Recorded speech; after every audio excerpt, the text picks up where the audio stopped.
What's good, everybody? This is CP, and today I'm going to talk about the Edmonton Oilers and some of their off-season plans and priorities that management have on their table. So just a quick season summary here. The Edmonton Oilers were able to make it to the third round despite being swept by the Colorado Avalanche. But in many ways, I feel like this past season was a success for the Edmonton Oilers, considering that they had two very disappointing first round exits in the past 2 years. So being able to make it to the Final Four and for the first time in 16 years to see this franchise in the Western Conference Finals, I feel like they took a huge step forward. Now, starting with the most obvious thing, in my opinion, one of their main priorities should be to resign head coach Jay Woodcroft. For those unaware, Woodcroft came in mid-February to replace Dave Tippett, and at that time, the Oilers were struggling big time. I believe they were about 5 points out of a playoff spot when Woodcroft took over the team, but ever since he took over the Oilers, it was night and day in that from afar it seemed like he changed the system and gave this team a new identity, and he went on to finish the regular season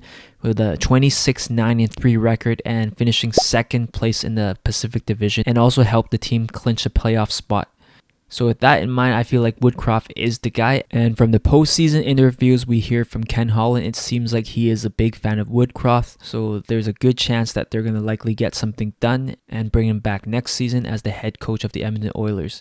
In terms of personnel, arguably one of the biggest question marks and priorities as well is to resign Evander Kane. Off-ice issues aside, he delivered on the ice. He gave this team a huge upgrade in their top six. And in terms of physicality, he added another dimension to the lineup that the team was lacking for the last 3 to 5 years, in my opinion. Now, in 43 regular season games, Kane had 22 goals and 17 assists. He also had a very impressive playoff run where he got 13 goals and 4 assists in 15 games. So in many ways, Holland did a great job of bringing Kane in at only a $2 million cap hit, and that's probably one of the best moves we saw in the NHL this season. Obviously, bringing Kane back at a similar cap hit is probably impossible at this point, as his play on the ice have shown that he deserves a huge pay raise. And that's probably the biggest barrier as to whether he will resign in Edmonton or go for a bigger bag somewhere else. From the research I've done and the rumors I've heard, it sounds like there are many teams that are interested in him, and there is a chance that some team will give him $7 million a year for long term. So if Edmonton were to keep Evander Kane, they will likely have to move out a few bodies to shed salary somewhere. And to keep this video short, I'm not going to go into the details of the numbers, but maybe in a future video I can deep dive into this topic. But overall, it would be a dream come true for the Oilers if Kane does something similar to what Tyson Barrie did for the team last summer and resign on a sweet cap-friendly short-term deal.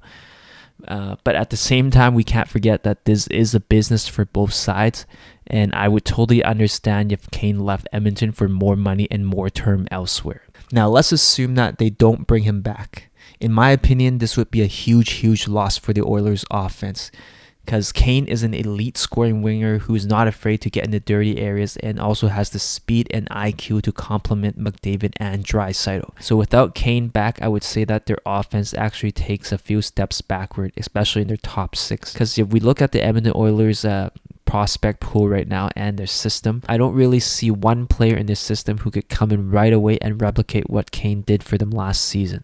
Better yet, I'm not even sure if the Oilers are able to find a replacement for Kane in the free agent market, because in a sense he is a dying breed type of player in the NHL.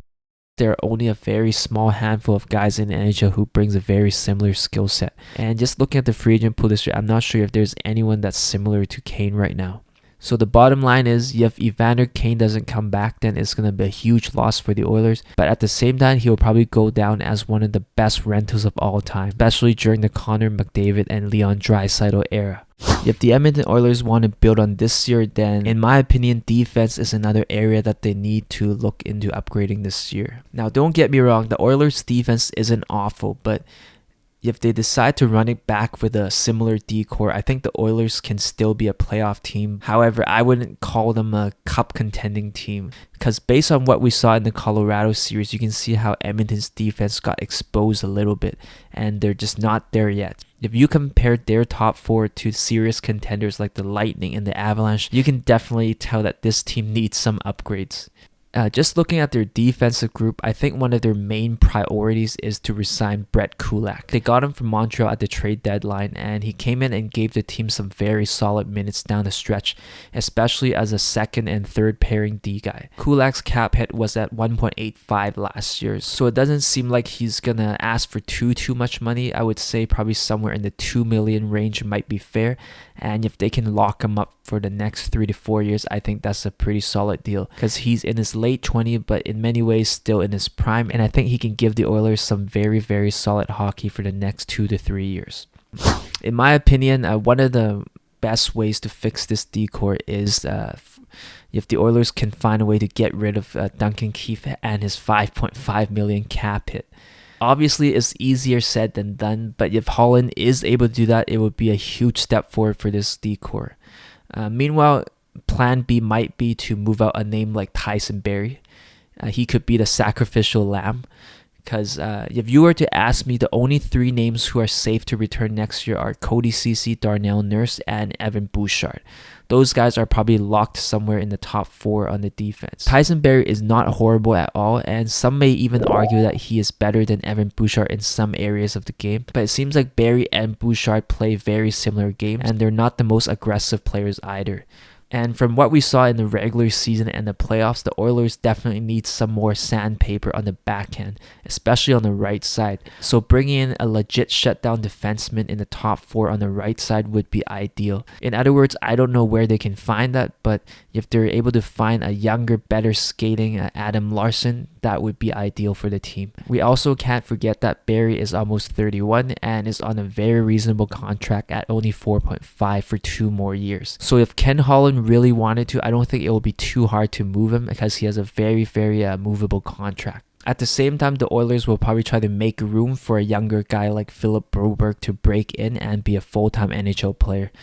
I like what I saw from Broberg, but it seems like he needs a little bit more experience and more playing time to get accustomed to the NHL game. And from afar, it seems like the Oilers are going to use next year to give him time to break in and just do that. So realistically, they might bring in a few names to upgrade the blue line with free agency and promote from within as well. But just on speculation alone, I don't suspect that the Oilers bring back the same 7 defensemen next year, especially if they want to build on this year and go further in the playoffs. Now moving on, goaltending is another off-season priority that the Oilers should look to improve this summer.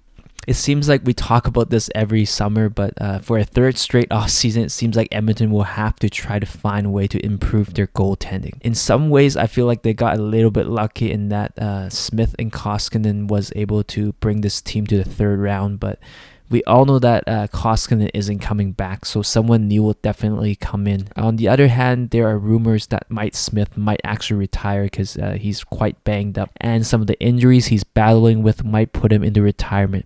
So if that's the case, then the Oilers might actually have 2 new goalies come in next year. Now, let's assume that Smith does come back, because legally he is still under contract for 1 more year.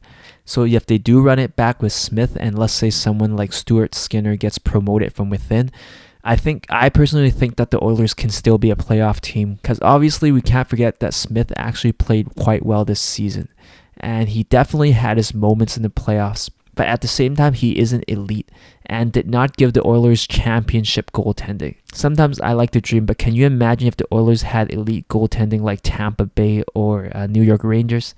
Then I think they would be a completely different team. Simply put, the Oilers need a legit number 1 goalie next year. I would also argue that if they had better goaltending, then they probably would have had a legit shot to beat the Avalanche, or at worst push the series to 6 or 7 games this year. To keep this video short, I can deep dive into some of the free agent targets in a separate video. But like the defense, if Holland wants to build on this year and push this team to the next level, then he definitely needs to find a way to get a bona fide number 1 goalie next year. Yeah, I'm always curious, so let me know what you think about the Edmonton Oilers and what they should do in the offseason. And do you agree or disagree with what I said in this video?